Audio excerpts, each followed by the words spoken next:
Comenzamos hace algunos días la serie titulada Una decisión, dos destinos. Repito, una decisión, dos destinos. Y en esta mañana vamos a leer un versículo o dos versículos de la palabra que los encontramos en el libro de Daniel, capítulo 12, versículos 2 y 3. Daniel, capítulo 12, versículos 2 y 3. Vamos a leer, vamos a entrar en materia teológica y luego al finalizar vamos a orar. Así que dice la palabra del Señor: y muchos de los que duermen en el polvo de la tierra serán despertados, unos para vida eterna y otros ¿y qué más? Y otros para vergüenza y confusión perpetua. Los entendidos resplandecerán. ¿Cómo van a resplandecer? ¿Cómo serán? Como el resplandor del firmamento. Y los que enseñan la justicia a la multitud, como las estrellas a perpetua eternidad. Si tuviese un título para predicar acá, yo creo que le pondría los unos y los otros. Pero estos unos y estos otros están insertados en nuestra temática, una decisión, dos destinos. Y yo quiero, amados hermanos, decirles en esta mañana que a muchos no les gustan estos temas, porque estamos en un tiempo donde el oído tiene comezón de oír lo que es agradable, lo que llena mi emoción, lo que alimenta mi necesidad o mi interés específico. Y cuando hablamos de temas como estos, no siempre han sido y serán bien recibidos. Pero yo diré lo que dijo Charles Spurgeon en una ocasión. A Charles Spurgeon, uno de los, creo que, de los predicadores más significativos que haya tenido la iglesia, él dijo en una ocasión cuando lo confrontaron y le dijeron: ¿por qué predicas tanto del infierno? Es decir, ¿hasta cuándo tú vas a predicar del infierno? Atemorizas a la gente, los asustas. En pocas palabras, esta confrontación Spurgeon era: ¿no tienes otro tema del cual predicar? Claro, Spurgeon no solo hablaba del infierno, obviamente, pero siempre hacía referencia en sus predicaciones al infierno. Y Spurgeon dijo: bueno, Dios quiera que metiéndoles miedo o asustándoles un poco sean movidos al arrepentimiento. Entonces, hermanos amados, no sé si tú viniste en esta mañana con un problema grande, con una tristeza, con una dificultad, y tal vez no quieres oír acerca de una decisión, dos destinos. Pero debo decirte en esta mañana que en medio de este tema está insertada la más grande y gloriosa esperanza que nos alienta, que nos motiva, que nos mueve, que nos consuela, y es tener la certeza de la vida eterna. Y creo que no hay esperanza más gloriosa que esta, que debe alentarnos en medio de las pruebas. Volviendo al texto que hemos leído en el libro del profeta Daniel, hablamos de unos y otros. Estos unos y estos otros están en esta decisión y los dos destinos finales. En esta mañana, a mi derecha, hay personas que deben estar en uno de estos dos destinos.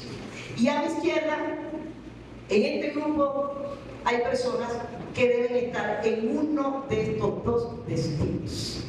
Daniel habla del destino perdición eterna y del destino vida eterna.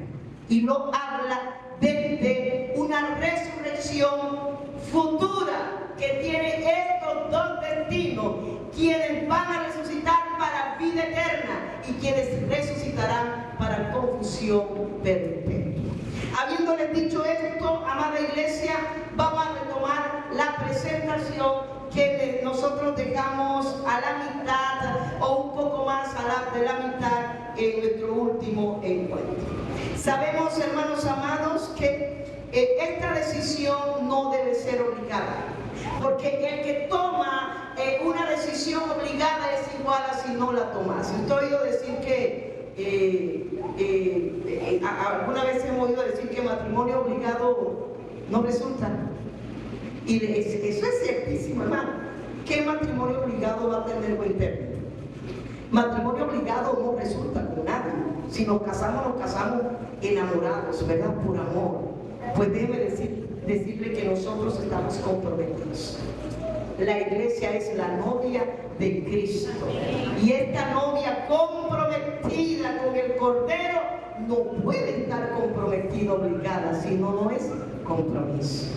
Así que, volviendo, hermanos, a la presentación, vamos a recordar algunas cosas.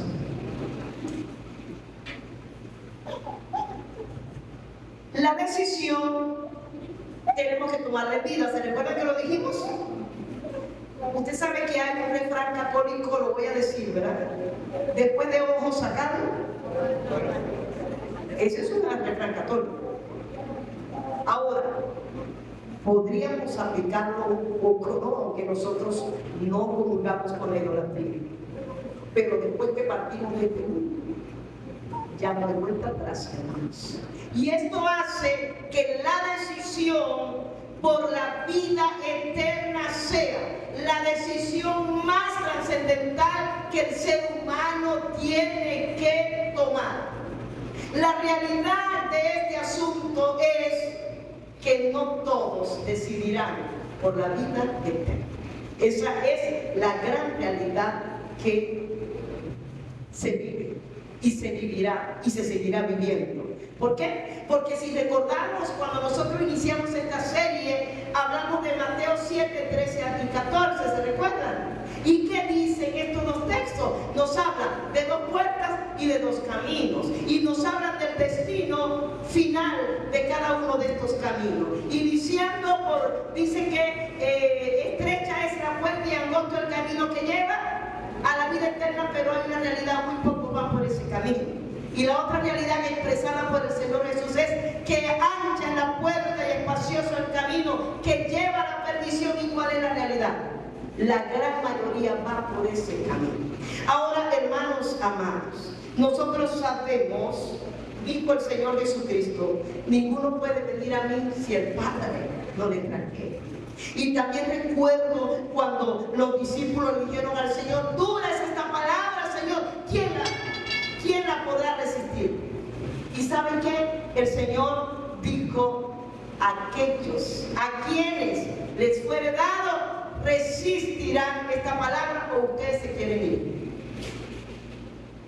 ¿Cuántos de los que están acá han pensado alguna vez dejar el camino correcto?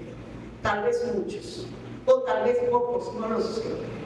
Lo importante es, hermanos amados, que necesitamos permanecer en el camino angosto hasta el final.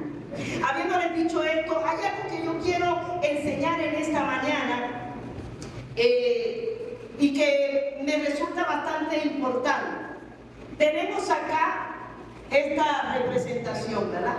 Porque a veces nosotros podemos correr el riesgo de conocer parte de la Biblia, pero desconocer otras. Y eso es un riesgo. Por lo tanto, nosotros estamos llamados a enseñar la palabra en su totalidad. Y a veces me encuentro con personas cristianas que solamente saben que van al cielo, pero no se preocupan por conocer más. Y entonces cuando oyen cualquier barbaridad son capaces de decir amén a algo que no está consono con la palabra. Como por ejemplo, en una ocasión estaba en un velorio de un señor que había muerto. Y oía a una hermana decir, a la hija de este señor, no te preocupes, que tu papá te está cuidando desde el cielo. Él está viendo por ti. Yo estaba allí, hermano, yo me preocupé, porque es una hermana. Quiero decirte esto. Nadie que parta de este mundo tiene licencia de salir ni del cielo ni del infierno. ¿Me explico o lo vuelvo a decir? Nadie, hermanos, que muera, ya sea perdido o sea salvo, no tiene licencia de salir. Así que si alguno pensaba que mamá o papá lo están cuidando desde el cielo, tengo que decirte que eso es mentira. Ahora usted puede preguntarme, pastora, pero ¿de dónde usted está? ¿Por qué usted lo dice con tanta certeza? Porque ¿cuál es mi referente para enseñar? La Biblia, hermano. Y la Biblia es la que me dice que esto no es así. ¿Dónde me lo dice? Basta un vistazo rápido al Evangelio de Lucas capítulo 16. Si usted quiere conocer el aspecto más terrible revelado en el texto sagrado respecto a la condenación, váyase al Evangelio de Lucas. Y allí encontramos el relato de Jesús respecto a un rico que murió y a un mendigo que también murió. Y que ya lo he dicho aquí muchas veces. Pero quiero recordar en esta mañana, en la parte final de este relato, encontramos que el rico, estando en tormento en el infierno, tenía todos sus sentidos, tenía memoria.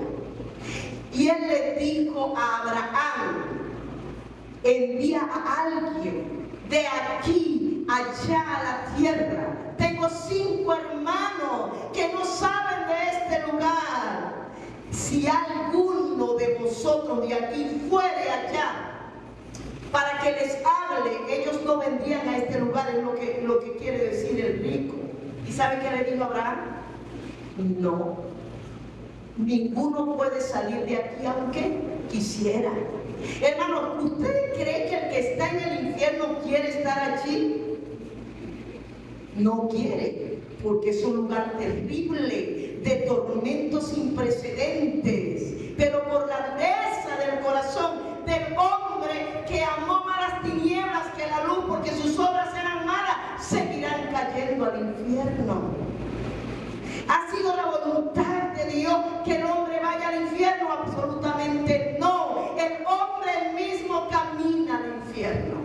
¿Sabe qué dice el apóstol Pablo? Que el príncipe de este mundo, el cual es Satanás, dice que ha enceguecido el entendimiento del hombre para que no le resplandezca la luz del Evangelio de Cristo. Qué cosa tan impresionante, hermanos amados. Ahora, yo sé que no es bonito hablar del infierno, pero yo libro mi responsabilidad delante de Dios y delante de ustedes en esta mañana al hablarles del infierno. Y mientras yo pueda, hablaré del infierno. Por supuesto que hablaré del cielo, del gozo, de la paz, de la salvación, de la santidad. Pero hablaré del infierno, porque esto hay que enseñarlo, hermanos. Ahora bien, como hay tantos mitos, creencias erróneas, hermanos, nosotros, nuestra fe no radica en creencias.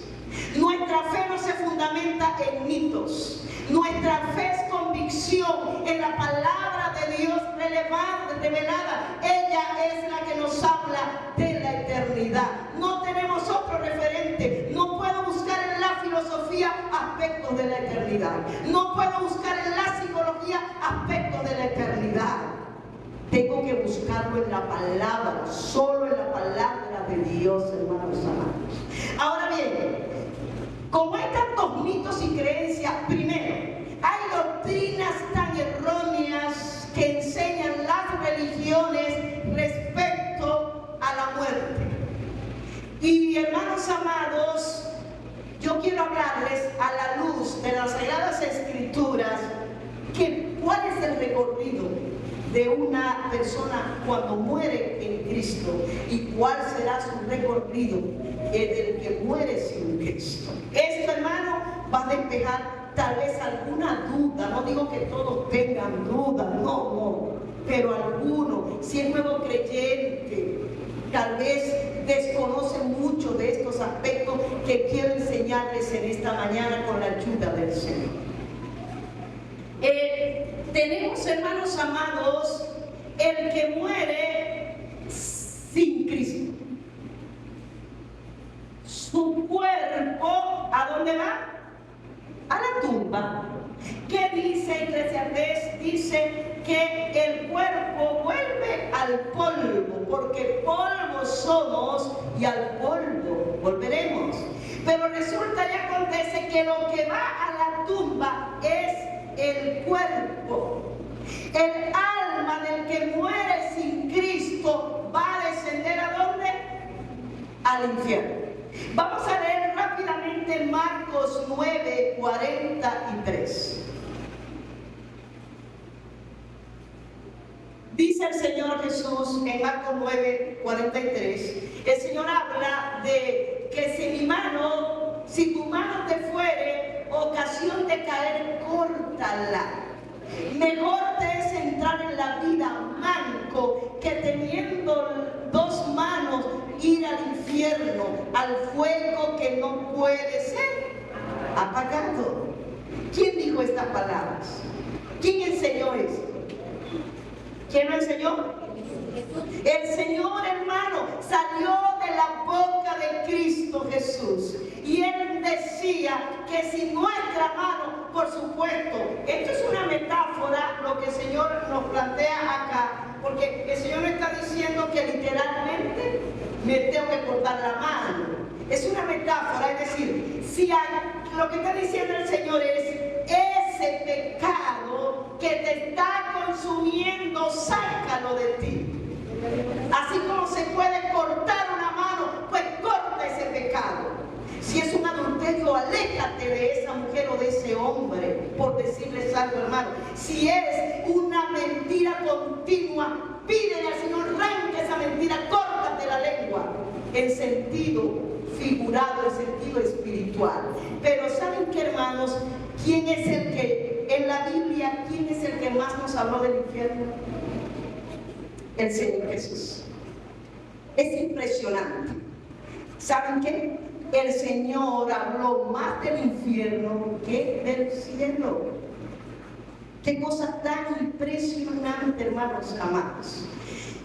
Bien, volvemos a la presentación donde nos quedamos entonces. El cuerpo a la tumba, el alma al infierno. Ahora, ¿hasta cuándo va a estar esta alma aquí? Es una pregunta también importante. Saben que estarán muchísimos años allí. Viene el arrebatamiento de la iglesia. ¿Y quiénes van a resucitar? Solo los muertos en Cristo. Comenzará un periodo de 7 años de gran tribulación. Después de esto viene el reino mesiánico, 1000 años, y estos muertos seguirán en la profundidad del infierno. Dice Apocalipsis 20, 11 al 16, que habrá un juicio llamado el juicio del gran trono blanco, delante del cual huirán el cielo y la tierra. Y Juan vio los perdidos de todas las generaciones de pie delante delante del juez del universo. Y dice, y los libros fueron abiertos. Y otro libro fue abierto, el cual es el libro de la vida. Y el que no se halló inscrito en el libro de la vida fue lanzado al lago de fuego. Entonces, el cuerpo a la tumba, el alma al infierno. Después del milenio saldrán los perdidos para estar ante el juicio del gran trono blanco, y después de este juicio se lanzado al lago de fuego. Es ahí cuando dice Daniel, y muchos de los que duermen en el polvo de la tierra serán despertados, unos para vida eterna y otros para vergüenza y confusión perpetua. El que decidió por la condenación, este será su destino final. Más claro no puede ser, hermanos. Diciéndoles además que no existe ningún lugar intermedio. No hay un lugar intermedio después que morimos. ¿Está claro eso? No existe un lugar donde nosotros, después de morir, podamos arreglar nuestras cuentas con Dios para después salir a la vida eterna. Es una vil mentira del diablo, el cual ha sido, es y será padre de mentira. Por eso Satanás ha engañado al hombre, haciéndoles creer tanta barbaridad respecto a la eternidad. Gloria a Dios por su palabra, hermanos. Vamos, este es el que muere. Por eso es que hablamos de una decisión y de dos destinos finales. Vamos a regresar y vamos a ver el destino de los que decidimos por la gracia y misericordia de Dios aceptar el llamado que Cristo nos hizo. Porque lo otro es, hermanos, que ha sido la bondad y la misericordia de Dios.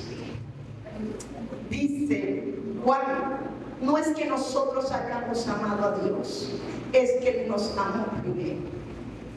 Piensa por un momento cuál hubiese sido nuestro destino si hubiésemos partido de este mundo sin Cristo. Ese sería el recorrido, el que les acabo de presentar. Ahora, qué distinto es el panorama para el que muere en Cristo Jesús.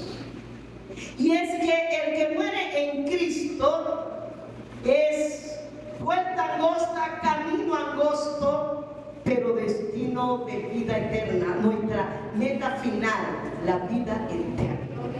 Y eso no podemos negociarlo. Eso no tiene precio, hermanos amados. Así que vamos a centrarnos un momentito acá. Y vamos a leer algunos versículos de la palabra.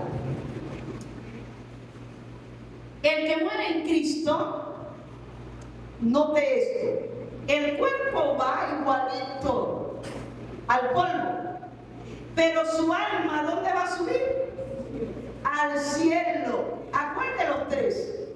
Al tercer cielo. Sabemos que son tres cielos porque la Biblia lo especifica. Cuando dice que al principio creó Dios, no dice el cielo y la tierra, los cielos y la tierra. Pero el apóstol Pablo dice, conozco a un hombre que fue hasta el tercer cielo. Por eso es que en el tercer cielo está el trono del Padre Celestial. Y allí van los muertos en Cristo. ¿Hasta cuándo estarán aquí en el cielo? Porque además un dato no menos interesante es que nosotros no fuimos hechos para vivir en el cielo. Nosotros no fuimos hechos para vivir. Si fuese así, cuando Dios hizo a Adán, de una vez lo hubiese hecho en el cielo y dejado en el cielo. ¿Dónde hizo Dios al hombre? En la tierra, de hecho. ¿Por qué el nombre Adán? Porque en hebreo tierra es Adamá, y Adán es Adán porque es tomado del Adamá, que es la tierra, hermano. El hombre fue hecho para vivir en la tierra. Dios lo colocó en el más majestuoso de los paraísos terrenales que jamás puede existir, el huerto del Edén. Pero fue sacado del huerto por causa de su pecado. Pero el hombre volverá a ser insertado en el huerto maravilloso Jesús, en una tierra completamente restaurada. Pero me adelanté. Vamos aquí. Ok. ¿Qué es lo que nosotros esperamos? Esto que Pablo llama en 1 Tesalonicenses 4:13 al 16 el arrebatamiento de la iglesia. Pero hay un texto o dos textos, aparte de este de Tesalonicense, que quiero que leamos en esta mañana. Vamos a ir a primera de los cartas del apóstol Pablo a los Corintios y vamos a leer capítulo 15, versículos 51 y 52. Pregunto, ¿cuántos me están siguiendo? Ajá, sígueme aquí. Esto es impactante. Dice el apóstol Pablo: os digo un misterio. ¿Cuál es ese misterio? Pablo dice: no todos dormiremos, pero todos seremos transformados. ¿Qué es lo que duerme? El cuerpo, no el alma. Y hay una religión que enseña sobre el sueño del alma que no tiene asidero teológico. Lo que duerme es el cuerpo. ¿Dónde duerme? En el polvo de la tierra. Más el alma no duerme, hermano.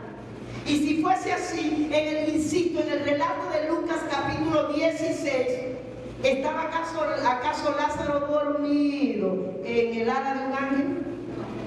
¿Caminaba con quién? Con Abraham. Entonces no existe tal cosa como sueño del alma. Pablo está diciendo: no todos dormiremos, pero todos seremos transformados. ¿Por qué Pablo enseña esto? Primero porque el Señor se lo revela. Y cuando Pablo dice no todos dormiremos, es porque no todos estaremos muertos en el polvo de la tierra. ¿Cómo entendemos esto? Es decir, cuando Cristo venga por la iglesia, los muertos en Cristo van a resucitar y los salvos vivos simultáneamente subiremos para estar con el Señor, pero con cuerpos transformados, hermanos. ¿Qué significa esta transformación de nuestro cuerpo? Es un cuerpo glorificado. Pero vamos a leer el versículo 52, que nos da otros detalles de cómo va a ser el arrebatamiento de la iglesia.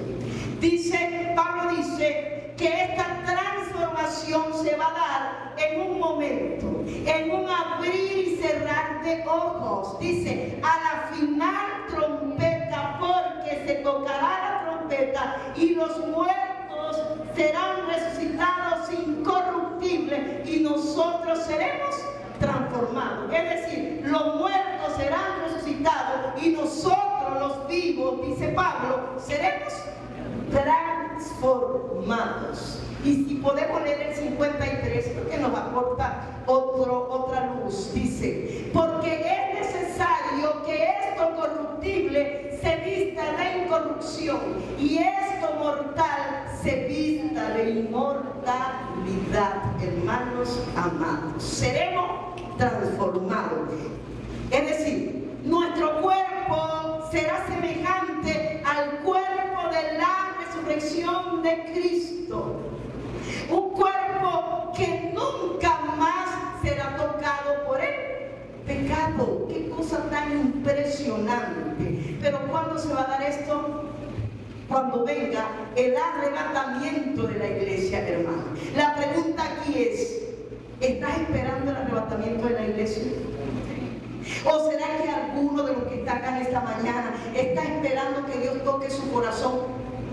Pero no te has dado cuenta que hace tiempo Dios te ha tocado, Dios te ha llamado. Dios te ha llamado muchísimas veces.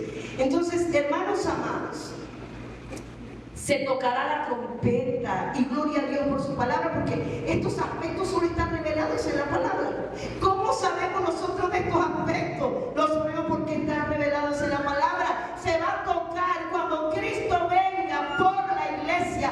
No pisará la tierra, hermano. Llegará hasta las nubes y allí se tocará trompeta y habrá un toque final de trompeta.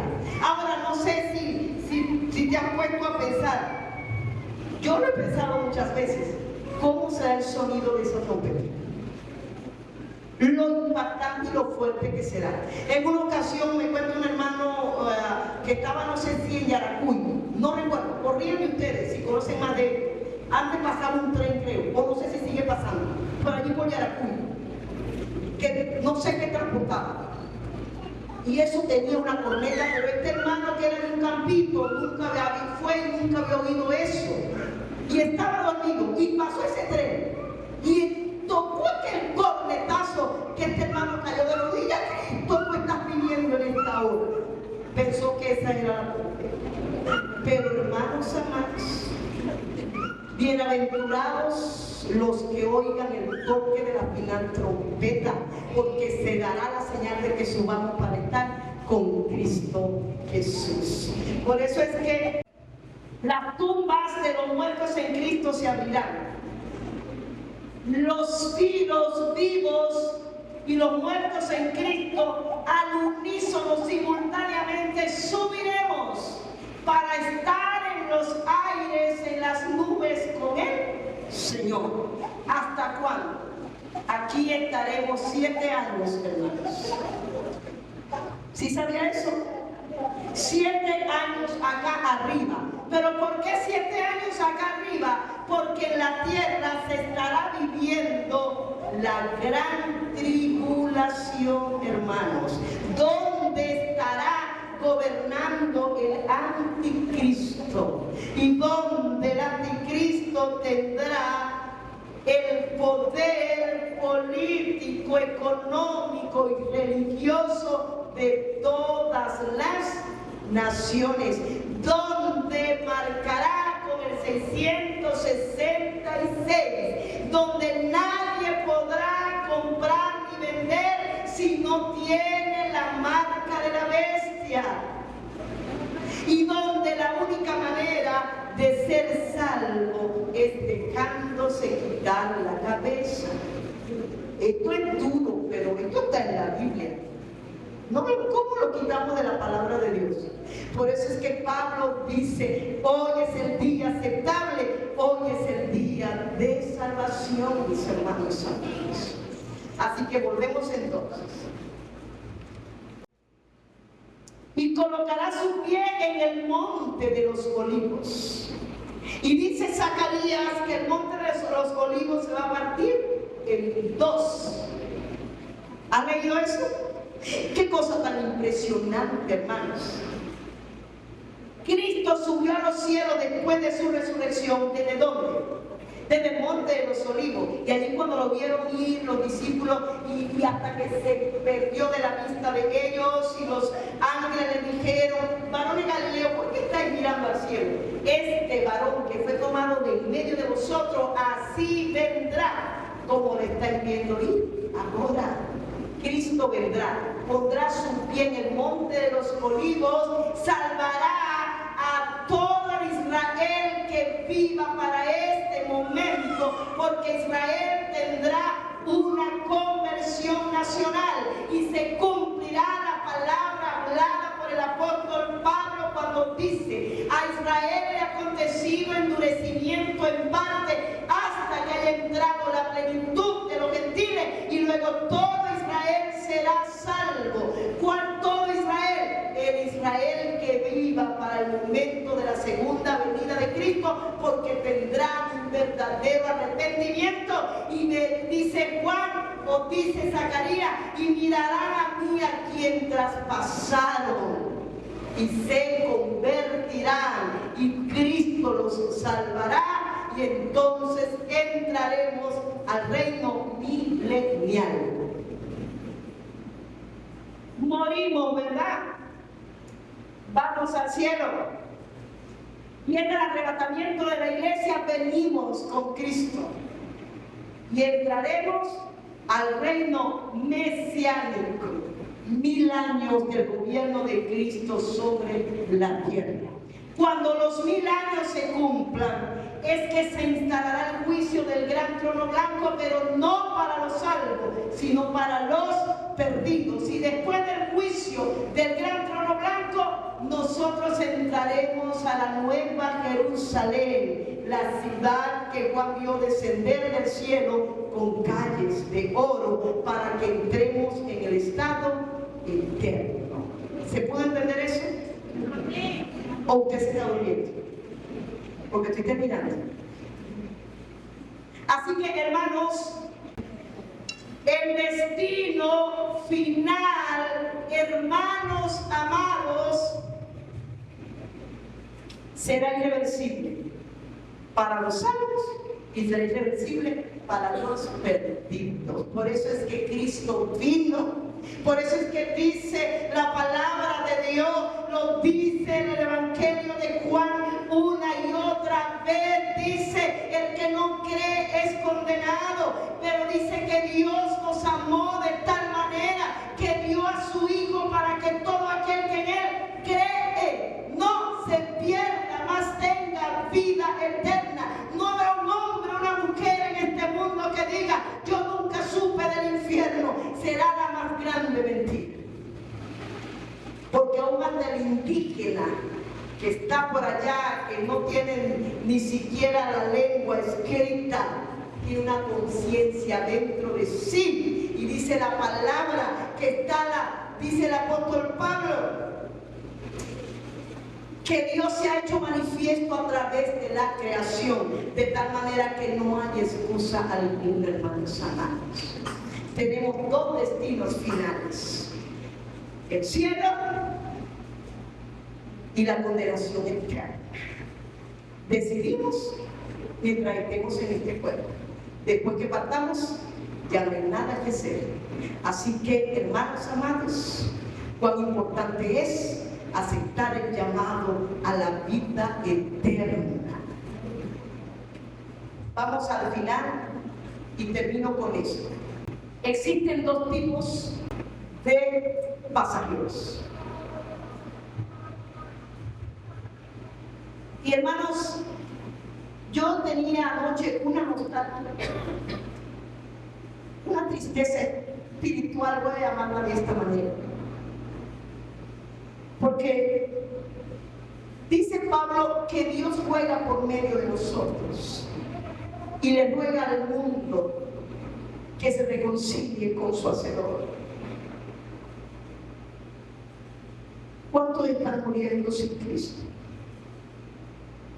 Pero el hombre es duro de corazón, hermanos.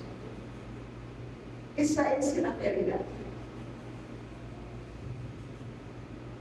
Nosotros, los que hemos venido a Cristo, ya estamos en las escaleras de este vuelo. Este vuelo llamado Evangelio, destino, vida eterna. Viene el rapto, alzaremos el vuelo hacia el cielo.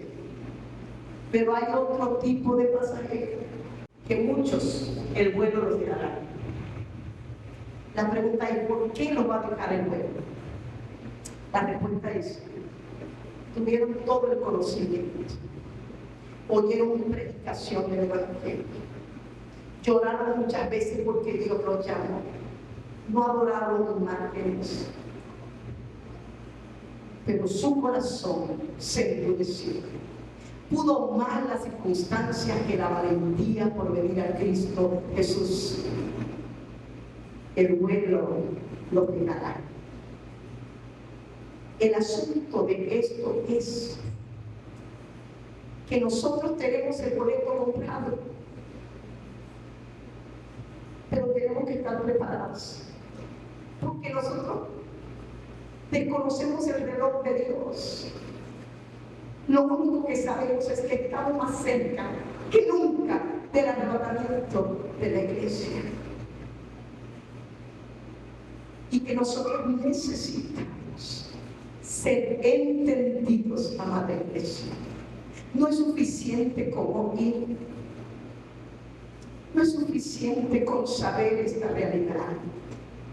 Es necesario venir a Cristo Jesús. es menester aceptarte en el corazón. Yo me visualizo en las escaleras de ese avión. El piloto es Jesucristo. Pero ¿por qué digo que ya estoy en las escaleras? Porque estamos inequívocamente en el último tiempo. Porque todo lo que sucede a nivel global, mundial, nos dice: Cristo está a las puertas. ¿Qué quiere Satanás en este tiempo? Entretener a la iglesia, entretenerte a ti, que te preocupes de todo menos del Señor. Y Dios no quiere eso, amada iglesia, porque en el día menos pensado se tocará la trompeta y ya no habrá vuelta atrás. Así que el llamado que el Señor nos está haciendo en este último tiempo es un llamado de emergencia. Conmigo con esto, nuestra realidad es que somos peregrinos y extranjeros, que estamos en este mundo por un tiempo corto. Lo segundo es que necesitamos fortalecernos en el Señor. Efesios 6:10 dice: por lo demás, hermanos míos, fortaleceos en el Señor y en el poder de su fuerza. Nosotros, hermanos, no dependemos. Si nosotros recurrimos a nuestra propia fuerza, no vamos a poder, no podemos, porque nuestra fuerza es limitada. Por eso es que Pablo dice: fortalézcase en el Señor y en el poder de su fuerza, lo que significa que en la hora de dificultad yo voy a tomar las fuerzas que me da el Padre. Y otro aspecto es que nosotros necesitamos encarecidamente saber que vamos a ser probados. Y con esto termino. La aflicción es una materia obligatoria. El reto es ser aprobado. Hermanos, dice el apóstol Pedro, dice a la iglesia lo siguiente. Dice que vamos a tener que ser probados, para que sometida a prueba vuestra fe, mucho más preciosa que el oro, aunque perecedero se prueba, se hallará en alabanza, gloria y honra cuando se manifieste el Señor Jesucristo. Nuestra fe va a ser probada. ¿Por qué se prueba? Pedro dice: el oro, aunque perecedero, se prueba. ¿Pero por qué se tiene que probar el oro? Porque no todo lo que brilla es oro. Y ese oro puede tener una aleación que pierde la pureza. ¿Y qué va a garantizar que ese oro sea puro? La prueba. Entonces, hermanos, vamos a ser probados. Allí se va a comprobar nuestra pureza en el Señor. ¿Y sabe qué es tremendo? Que dice que si la fe pasa la prueba, entonces será hallada en alabanza cuando se manifieste el Señor Jesucristo. Que podamos aprender a darle la gloria a Dios en la prueba.